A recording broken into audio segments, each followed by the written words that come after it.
Olá a todos, sou a professora Rebeca, falando um pouquinho mais sobre mim. Sou engenheira ambiental e sanitarista, licenciada em matemática, mestre e doutora em engenharia química, e estarei acompanhando você ao longo da imersão profissional em energias renováveis, a começar aqui pela nossa primeira aula, que é sobre energia.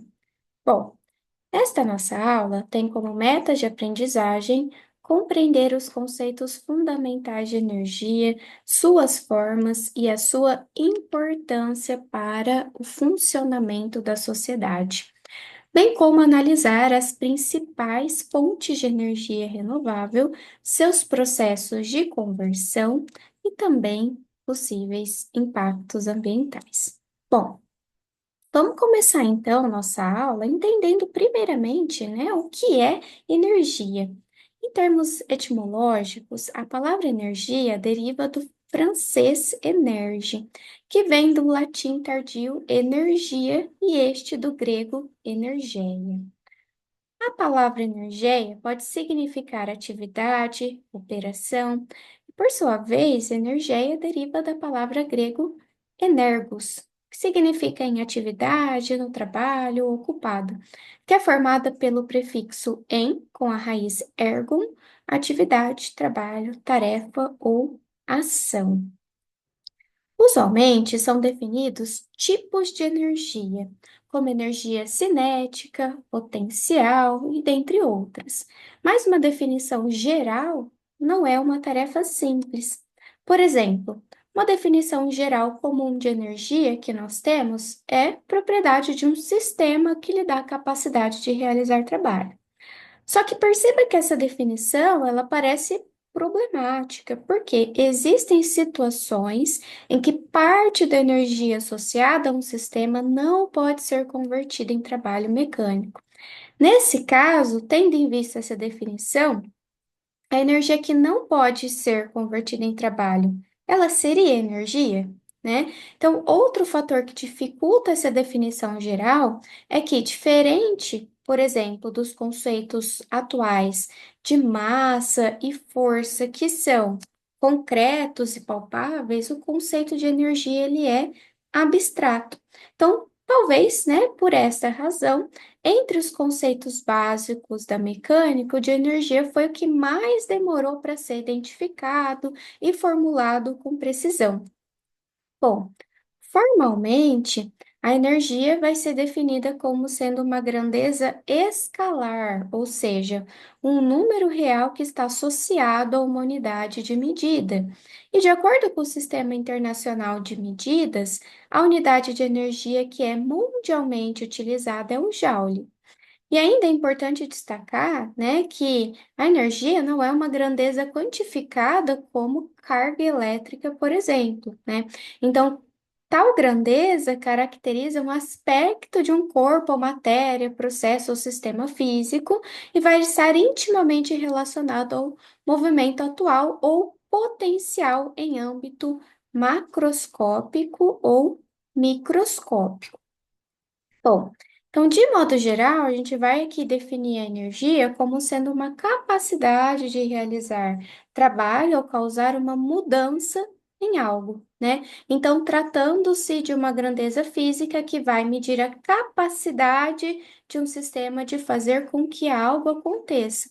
E aí é importante ainda destacar que a energia não pode ser criada ou destruída, ou seja, pode apenas ser transformada de uma forma para outra, de acordo com o princípio da conservação da energia, também conhecido como primeira lei da termodinâmica. Isso significa o quê?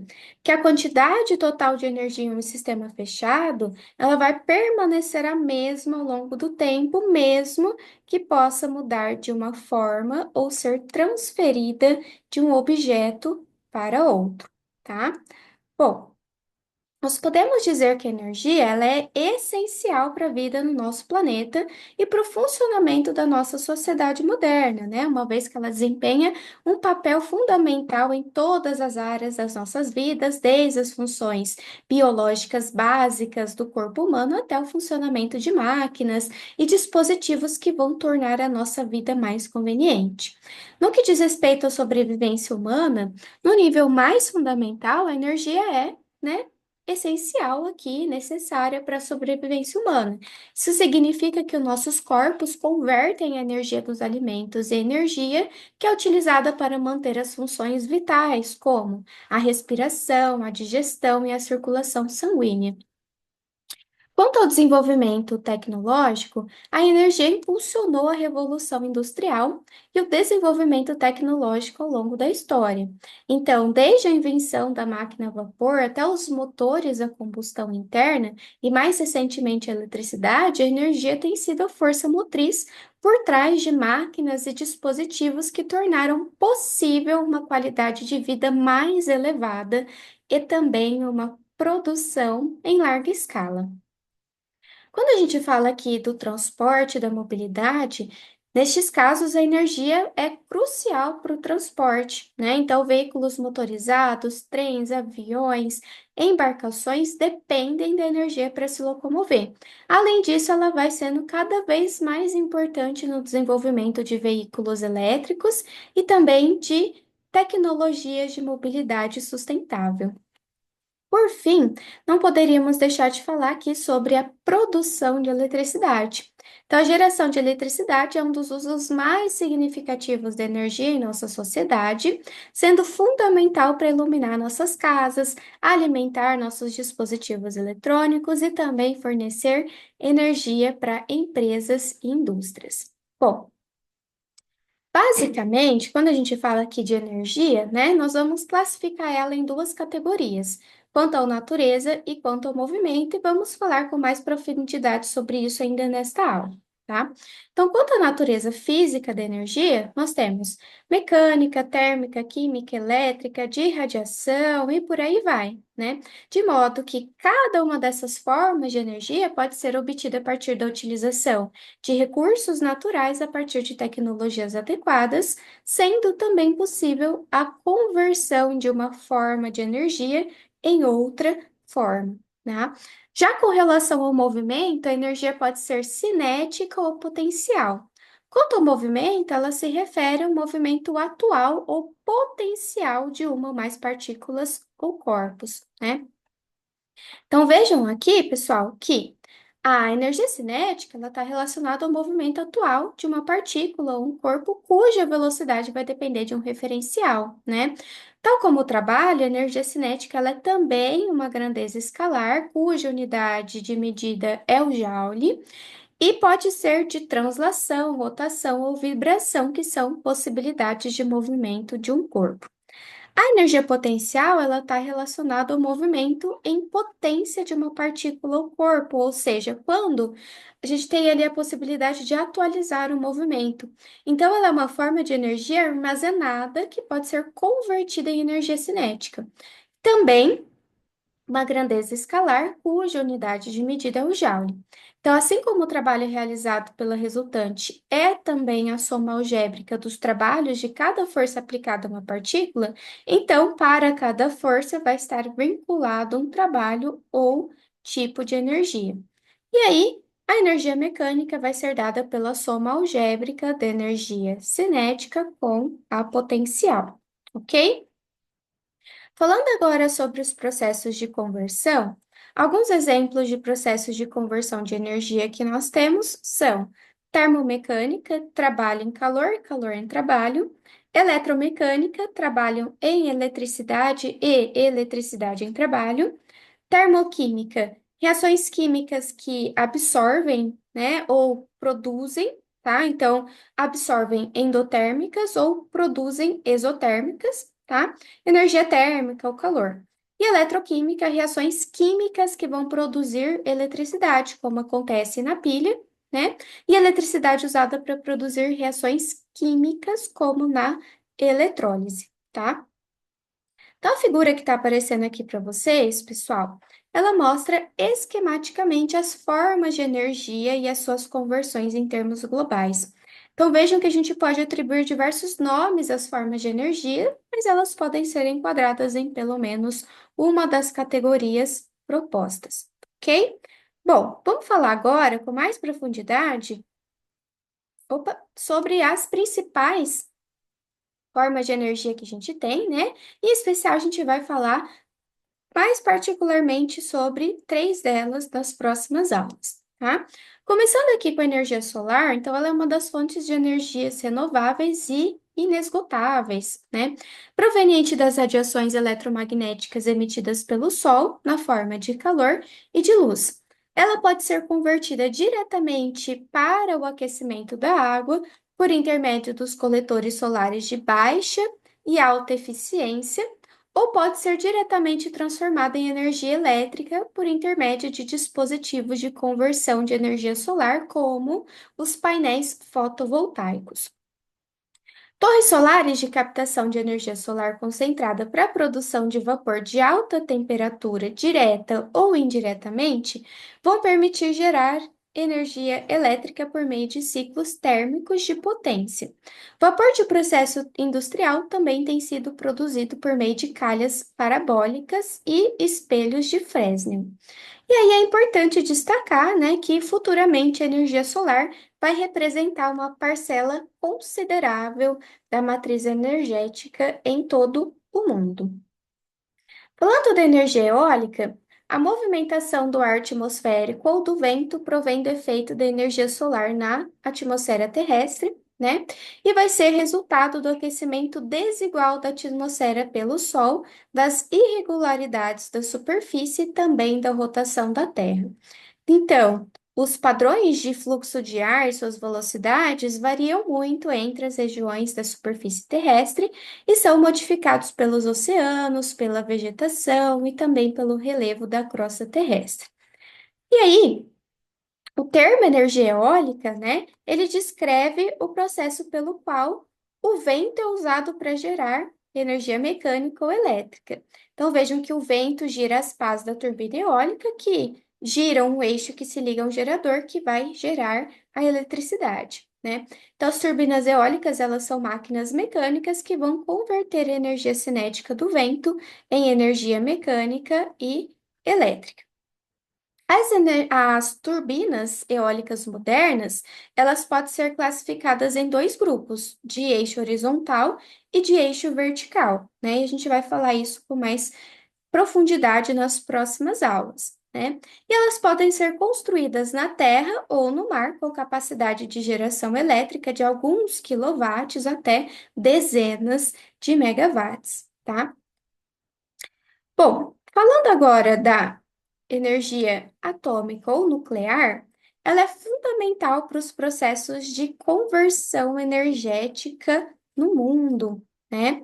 Então, vejam que no interior do Sol, por exemplo, a energia nuclear ela é resultado da fusão de átomos leves, como o hidrogênio, que vai liberar grandes quantidades de energia.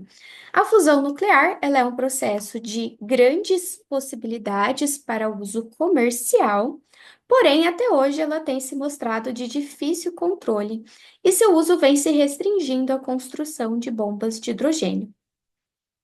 A energia atômica também pode resultar da fissão de átomos pesados, como o urânio, o tório e o plutônio, por meio da liberação da energia derivada da transformação de massa no processo. Apesar de não ser tão intensa quanto no processo de fusão, a liberação de energia no processo de fissão, ela também é alta. E por ser mais fácil de ser controlada, o seu uso se difundiu na última metade do século passado, resultando na construção de diversos ciclos térmicos de potência para geração de energia elétrica, além de mover ciclos térmicos de acionamento de navios e de submarinos. Falando agora da energia química, esta é uma energia que é acumulada nas ligações químicas entre os átomos das moléculas. O aproveitamento ele vai se dar quando as ligações existentes nas moléculas dos reagentes possuem mais energia do que as ligações existentes nas moléculas dos produtos resultantes de uma dada reação. E daí vai ocorrer a liberação de energia, né?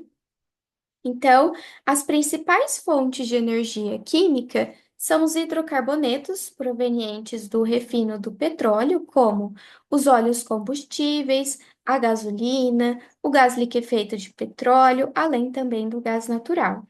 E além dessas, existem também a lenha, o etanol, o carvão mineral, carvão vegetal, biomassa, biogás, biometano e hidrogênio em que se observam processos que envolvem a transformação da energia química das moléculas em calor e que, por meio de uma instalação de potência ou de uma máquina térmica, vão produzir energia elétrica ou outra forma de energia mecânica útil.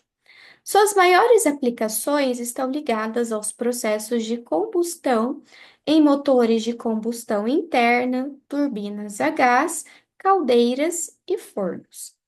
É importante destacar ainda, pessoal, que na atualidade existem perspectivas promissoras quanto à utilização de técnicas de conversão direta aplicada às células de combustível que produzem diretamente energia elétrica a partir da reação de combustíveis com alta eficiência por meio de reações isotérmicas em temperaturas relativamente baixas, tá? Bom, falando agora da energia elétrica, a energia elétrica ela vai ser normalmente associada à circulação de cargas elétricas através de um campo de potencial elétrico, apesar de ser igualmente correto considerar sua presença em cargas estacionárias, como nos capacitores elétricos ou em nuvens eletricamente carregadas, tá?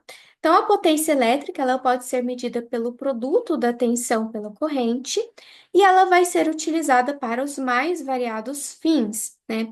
Então, a gente pode dizer que hoje em dia ela é um dos pilares mais importantes da sociedade, como nós vimos anteriormente, né? Iluminação, uso de eletrodomésticos, ar-condicionado, acionamento industrial, e muitos outros dependem hoje da energia elétrica. Por isso, a maioria dos processos de conversão de energia, eles vão ter como finalidade a sua produção, tá? Então, a energia elétrica, ela vai ser nobre no sentido de ser transformada em processos a partir de outras formas de energia, podendo ser disponibilizada diretamente ao consumidor de forma fácil e segura por meio das linhas de distribuição. Bom, a energia térmica, ela pode ser apresentada nas formas de radiação térmica, no caso a radiação solar, né? Ou ainda energia interna. Então, como nós vimos anteriormente, o calor corresponde a um fenômeno apenas observável na fronteira entre sistemas em que exista uma diferença de temperaturas, tá? E vale ainda ressaltar que um fluxo de calor ele pode resultar tanto de uma variação interna de energia quanto de outra forma energética, né? Então, a energia interna, ela corresponde à capacidade de promover mudanças associadas à agitação térmica de um dado material, que pode ser medida por sua temperatura. E a transferência dessa energia interna de um corpo para o outro se dá pelos processos de condução, convecção ou radiação térmica, tá? E ainda, na categoria de energia térmica, a gente pode citar a energia geotérmica, que consiste no aproveitamento do calor, né, do vapor naturalmente existente nos fluxos superficiais que ocorrem em regiões de formações geológicas vulcânicas. A produção de vapor para geração de energia termoelétrica também é uma das formas mais comuns de produção de energia hoje em dia. E como exemplo, nós podemos citar aqui as usinas termoelétricas nucleares, a gás, a carvão e também a biomassa, tá? Bom, vamos agora falar da energia eletromagnética. Da energia mecânica. Eu vou falar da mecânica antes, né? Que eu passei aqui um slide incorretamente, e depois a gente vai lá para eletromagnética. Então, vejam, a energia mecânica, já acabei falando sobre ela, né? Um pouquinho ali, quando a gente estava falando da cinética e da potencial. Então, vejam, a energia mecânica, ela pode ser encontrada nas formas de potencial e cinética, além da forma de eixo girante, como nos eixos de motores e turbinas, tá? Então, como a gente já viu, a energia potencial ela se refere basicamente a forças estáticas e pode ser potencial elástica acumulada em molas ou em gases comprimidos, ou gravitacional, que depende da posição de uma massa no campo gravitacional, tá? Já a energia cinética relacionada com a inércia de corpos em movimento e depende da massa e da velocidade desses corpos. E aí a energia mecânica, assim como a elétrica, vai apresentar diversas aplicações, desde usos antigos, como em moinhas, rodas de água, tração de animais, até nos dias de hoje, nos eixos de motores de combustão interna e geradores eólicos, tá? Então, na categoria de energia mecânica, a gente pode ainda incluir a energia das marés, a energia das ondas do mar e também a energia hidráulica, que é transformada em energia elétrica por meio do intermédio de turbinas hidráulicas acopladas a geradores elétricos. Bom, energia eletromagnética é um tipo de energia acumulada na forma de campos eletromagnéticos que é utilizada de modo prático no transporte e também na transformação de energia elétrica em transformadores. A energia magnética, ela é comumente associada à energia mecânica de eixo, como no caso de motores e geradores elétricos. E aí, uma importante aplicação que a gente tem da energia magnética é o sistema de levitação e propulsão de trens de alta velocidade. É importante destacar, pessoal, que todas essas formas de energia aqui citadas, elas não esgotam as possibilidades de se considerar a energia que existe sempre que houver necessidade de promover uma mudança de estado, né?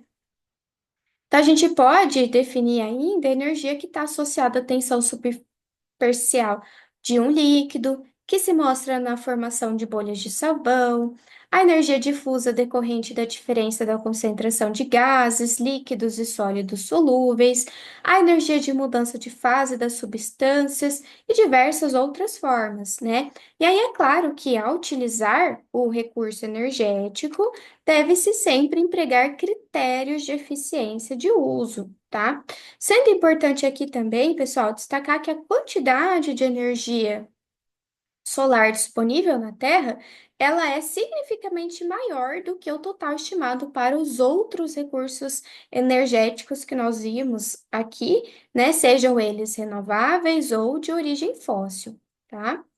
Bom, vamos agora falar da cadeia energética. Cadeia energética trata-se da sequência do fluxo das formas de energia, desde a fonte ou produção, passando pela transformação até a utilização final, conforme a gente observa aqui na figura, tá? Então, o que é energia primária? Ela corresponde às formas mais primárias de energia disponíveis.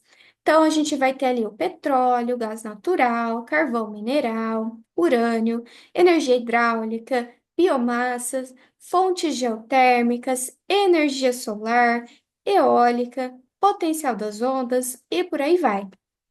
Então, ela vai ter a sua maior parcela consumida ou transformada em refinarias, usinas de gás natural, usinas hidrelétricas e dentre outras. A energia secundária, na forma de óleo diesel, gasolina, gás hidrogênio, eletricidade e dentre outras, vai ser resultado dessa transformação, tá? E aí a gente vai ter ainda uma parcela de energia primária que vai ser consumida diretamente, como a lenha e o carvão, que daí a gente vai chamar de consumo final, tá? Então, uma parcela da energia secundária também vai diretamente para o consumo final, e a outra é convertida em óleo combustível, eletricidade, nafta, gás canalizado e dentre outros. Então, o consumo final, ele se desagrega em energético e não energético. O primeiro abrangendo o próprio setor energético, no caso residencial, comercial, público, de transporte e o industrial, tá? Já a transformação corresponde aos processos industriais de transformação, como a gente viu, da fonte primária de energia, como vai acontecer nas plantas de beneficiamento de petróleo, plantas de transformação de carvão mineral e vegetal, né? Plantas de geração de energia termoelétrica, plantas de transformação e beneficiamento de combustível nuclear e também plantas de geração de energia hidrelétrica, eólica e maremotriz. Então, a energia secundária, ela corresponde às fontes de energia derivadas do processamento das fontes de energia primária, né, como eu falei anteriormente. Então, quais exemplos que a gente pode falar aqui?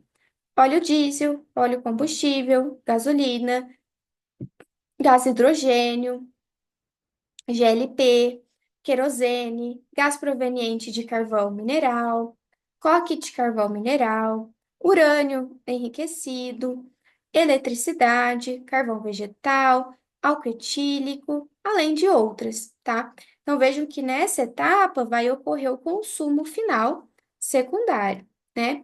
E aí o que que vai ser aqui o nosso consumo final total? É o consumo final, que por sua vez vai ser dividido em consumo final não energético e consumo final energético, tá?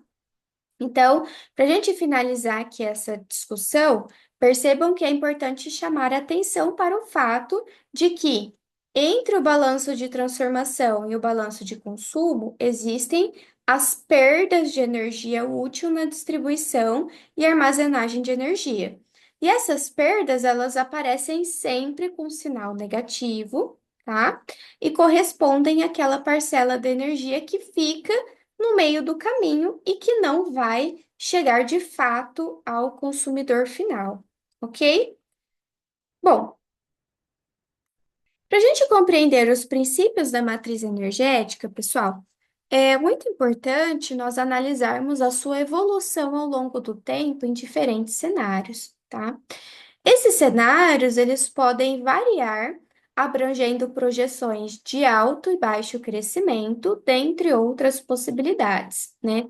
Então, independentemente do cenário adotado, é sempre necessário considerar fatores essenciais para alcançar mecanismos de desenvolvimento sustentável, com ênfase sempre em fontes limpas de energia.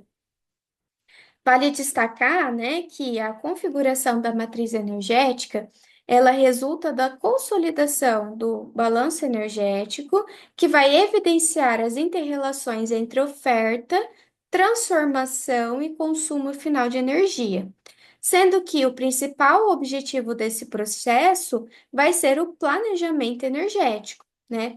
Então vejam que a matriz energética, ela reflete os fluxos de energia desde as fontes primárias e secundárias até o consumidor final. Então, tanto a matriz energética quanto o balanço energético consolidado, eles vão desempenhar um papel muito importante que nós temos aqui na construção de estratégias e cenários energéticos, servindo como um instrumento para o desenvolvimento sustentável, tá? Então, vejam aqui que a figura que aparece para vocês, ela vai apresentar o consumo energético mundial com a evolução da oferta e do consumo de 1990 a 2050, tá?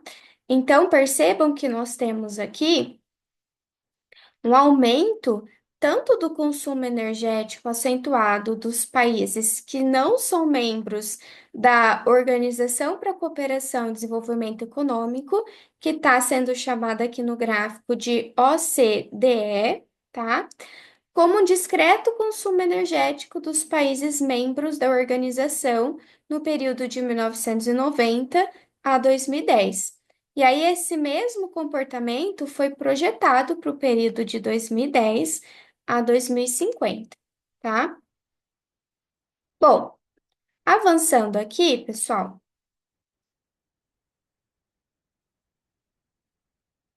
Opa. Sobre o consumo energético mundial, de acordo com a análise da figura que aparece aqui para vocês, né? No cenário de referência, percebam que os combustíveis fósseis, eles permanecerão como a principal fonte de energia global, tá? Apesar de os combustíveis líquidos, especialmente os derivados de petróleo, continuarem representando essa maior fatia do consumo energético, a ideia é que a sua participação diminua, né? Então, de 34% em 2010 para cerca de 28% em 2050. E aí, ao mesmo tempo, a previsão de aumento nos preços do petróleo em nível global pode incentivar a transição de muitos consumidores para fontes renováveis e também a energia nuclear, tá? Então, neste cenário, percebam que a participação das energias renováveis, ela deve crescer de 11% em 2010 para 15% em 2050, enquanto a energia nuclear poderá expandir sua representatividade de 5% em 2010 para 7% em 2050, tá? Bom, avançando aqui, pessoal. A figura que aparece aí para vocês, ela apresenta a evolução da geração líquida global de eletricidade por tipo de combustível entre 2010 e 2050, tá? Então, essa mesma projeção, né?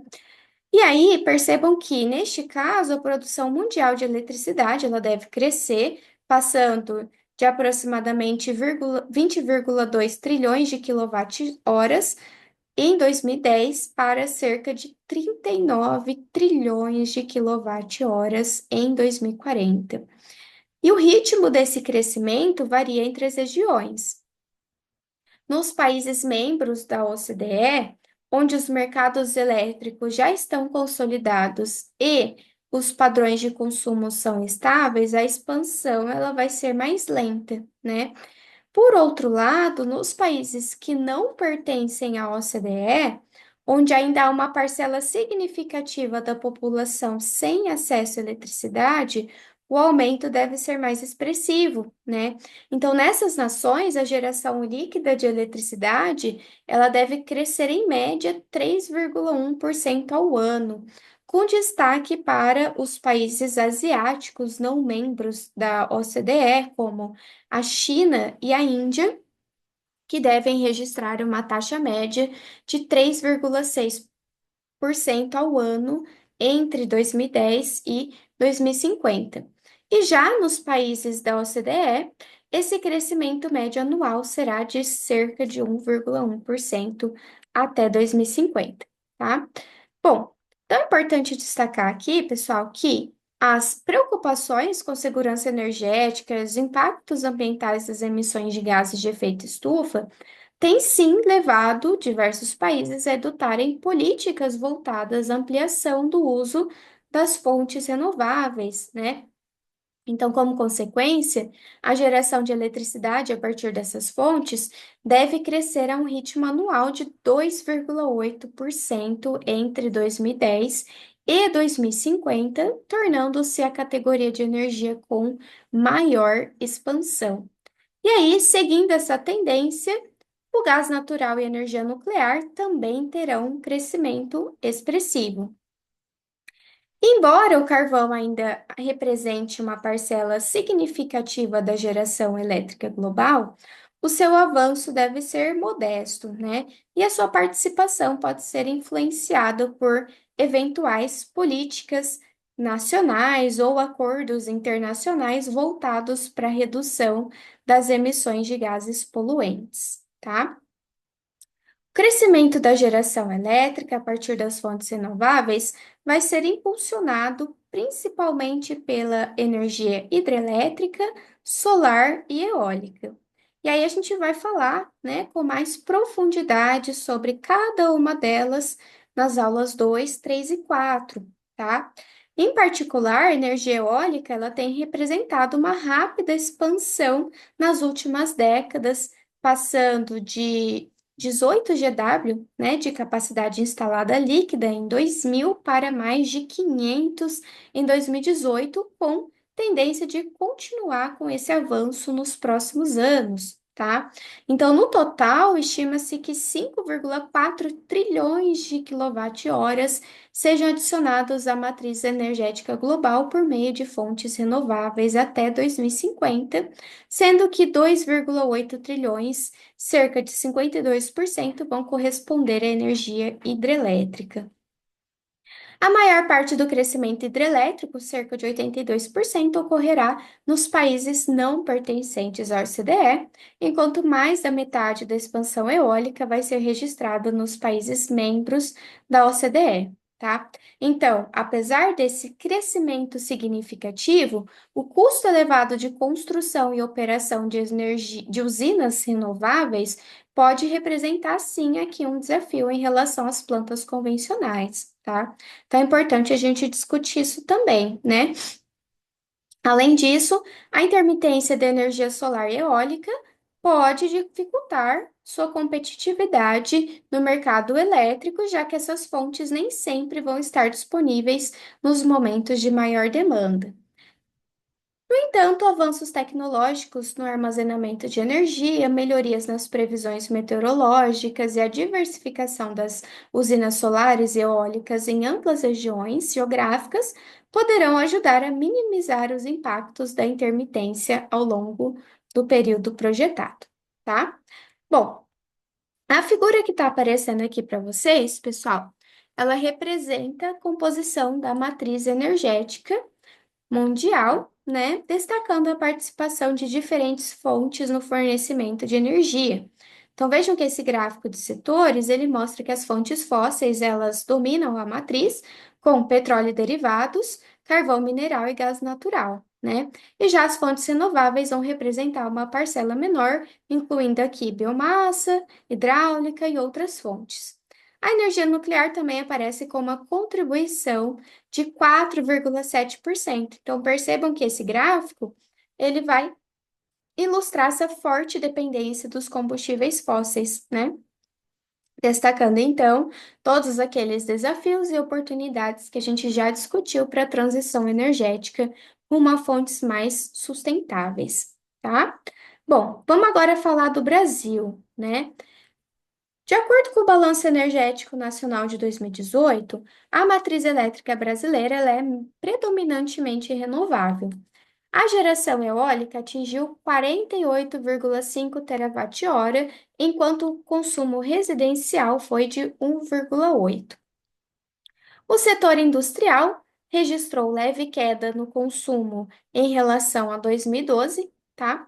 Enquanto setores público, agropecuário, comercial de transporte cresceram 4,8% e o setor energético aumentou 12,6%.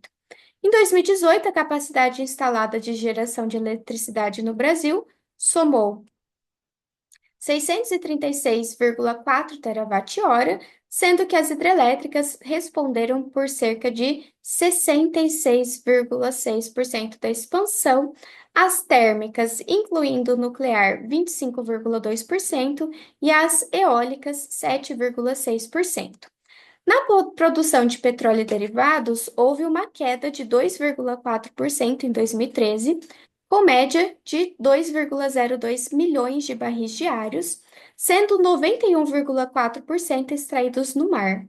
Já a produção de derivados cresceu 6,5% em relação a 2012, com destaque para o óleo diesel e para a gasolina. O consumo do diesel aumentou 6,3%, enquanto o da gasolina caiu 0,2%, sendo o setor de transporte responsável por 82,9% da demanda. A produção diária média de gás natural em 2013 foi de 72,7 milhões de metros cúbicos por dia, com importação de 46,5 milhões de metros cúbicos dia, representando 12,8% da matriz energética nacional. O consumo industrial recuou 1,1%, enquanto a geração térmica teve alta de 47,6%, alcançando 69 terawatt-hora. O carvão a vapor usado na geração elétrica teve um aumento de 59,1% na demanda de 2013, enquanto o carvão metalúrgico apresentou queda de 3% no consumo do setor siderúrgico, acompanhando a redução de 1,3% na produção de aço bruto. Em 2017, a produção de carvão mineral cresceu, especialmente na Ásia, né? Bom, a figura que nós temos aqui na sequência, pessoal, ela mostra a matriz energética brasileira. Esses dados são referentes ao ano de 2023, os mais recentes, né? Mostrando a participação de diferentes fontes de energia no total consumido. Então, percebam que o destaque vem aqui para petróleo e derivados e gás natural, e as fontes renováveis também possuem aqui grande relevância, incluindo derivados da cana-de-açúcar, hidráulica, lenha e carvão vegetal, além da eólica e da solar. Outras fontes menores vão incluir nuclear, carvão mineral e outras fontes renováveis, né? Então, percebam que aqui no Brasil nós temos uma diversidade da matriz energética, né? Com uma presença significativa de fontes renováveis em comparação com a média global, né? E aí, para a gente finalizar essa discussão, a figura apresenta aqui também dos dados mais recentes retirados lá do site da EP, né?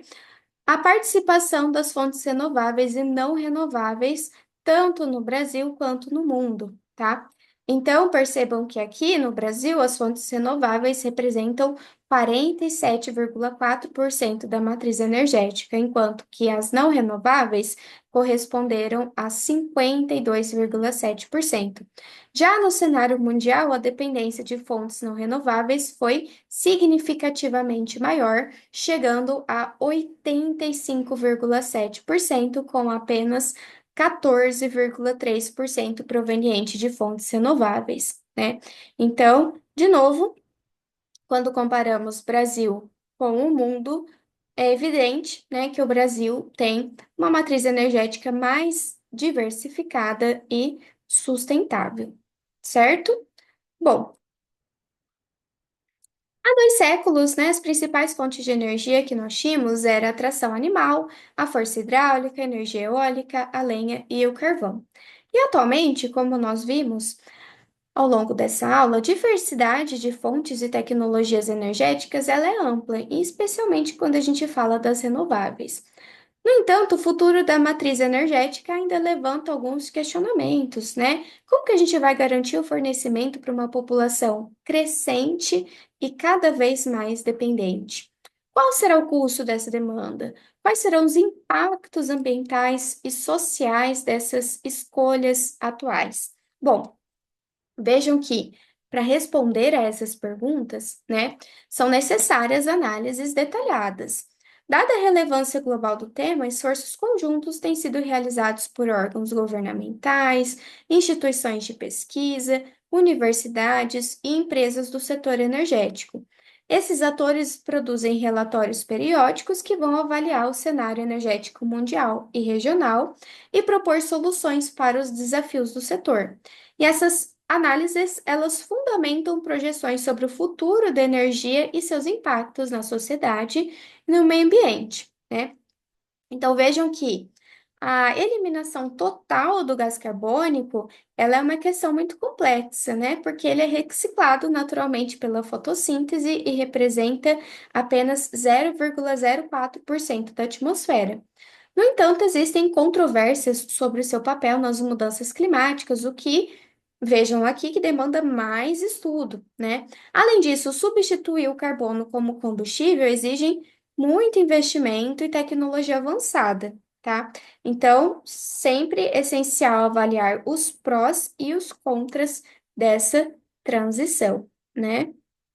Bom, segundo o Ministério de Minas e Energia, o Brasil passa por mudanças demográficas, como a queda na taxa de fecundidade e o aumento da expectativa de vida.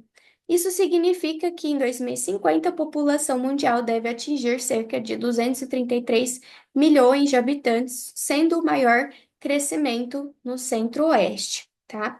Então, essa evolução tecnológica, ela tem impulsionado transformações econômicas e sociais, aumentando essa demanda por eletricidade. E apesar do crescimento populacional global desacelerar, a necessidade energética, como nós vimos, ela continua elevada, né? Especialmente para atender os 1,2 bilhão de pessoas que ainda não têm acesso à eletricidade. Então vejam que o futuro energético ele pode ser revolucionado por novas tecnologias, como fusão nuclear, que vai replicar a fonte de energia do Sol, e a fissão nuclear, com reatores mais seguras. Então, pesquisas devem avançar para melhorar a eficiência das células fotovoltaicas, desenvolver baterias de maior densidade e viabilizar o armazenamento competitivo de hidrogênio para células a combustível. Além disso, veículos elétricos, integração do etanol em células ou combustível, modernização de usinas sucroalcooleiras e o aproveitamento do potencial da costa brasileira para a geração maremotriz e de ondas são muitas aqui das possibilidades promissoras que temos, né? Além também de tecnologias sustentáveis para transformar resíduos sólidos urbanos em eletricidade, né? Ampliando essas soluções energéticas do futuro. Legal, pessoal? Então, com isso, nós finalizamos aqui os nossos estudos da primeira aula da imersão profissional sobre energias renováveis, em que nós falamos de vários conceitos importantes sobre a energia, e aguardo a presença de vocês nas próximas aulas. Bons estudos e até mais!